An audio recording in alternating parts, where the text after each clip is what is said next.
নেত্রকোনা জেলা বিড়ি শ্রমিক ইউনিয়নের সম্মানিত সভাপতি বড় ভাই আব্দুল গফুর।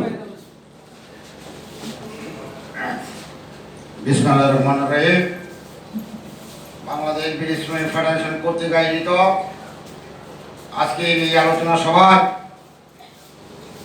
সম্মানিত সভাপতি উপস্থিত আছেন বাংলাদেশ বিড়ি শ্রমিক ফেডারেশনের বিপ্লবী সাধারণ সম্পাদক হেরিক হোসেন সহ বাংলাদেশ বিড়ি শ্রমিক ফেডারেশনের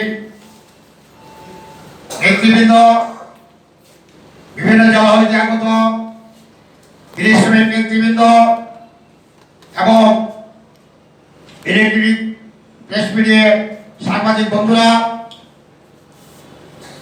গ্রহণ করুন নেত্রকোনা জেলার পক্ষ থেকে বাংলাদেশ বিড়ি শ্রমিক ফেডারেশনের পক্ষ থেকে সালাম ও শুভেচ্ছা।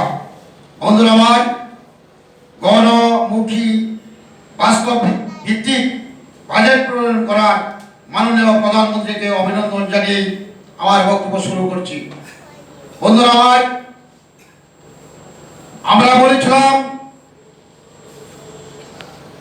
এই মাননীয় প্রধানমন্ত্রী জননেত্রী শেখ হাসিনা শ্রমিক বান্ধব সরকার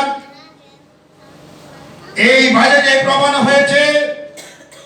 23-24 অর্থ বছর বাজেটে 30টি পণ্যের উপর কর ধার্য করে নাই। যে করগুলোর মাধ্যমে আছে চাল, গম, আলু, মসুর ডাল, পেঁয়াজ, রসুন, মটর চুলা, ভোজ্য তেল, ময়দা, আটা, লবণ, খেজুর, এই ধরনের যারা সাধারণ মানুষ কিনে, গরিব মানুষ ক্রয় করে, আজকে এই প্রধানমন্ত্রী জননেত্রী শেখ হাসিনা কর ধার্য করে নাই। তাই আজকে প্রধানমন্ত্রীকে আমরা ধন্যবাদ জানাই বাংলাদেশ বিড়ি শ্রমিক ফেডারেশনের পক্ষ থেকে।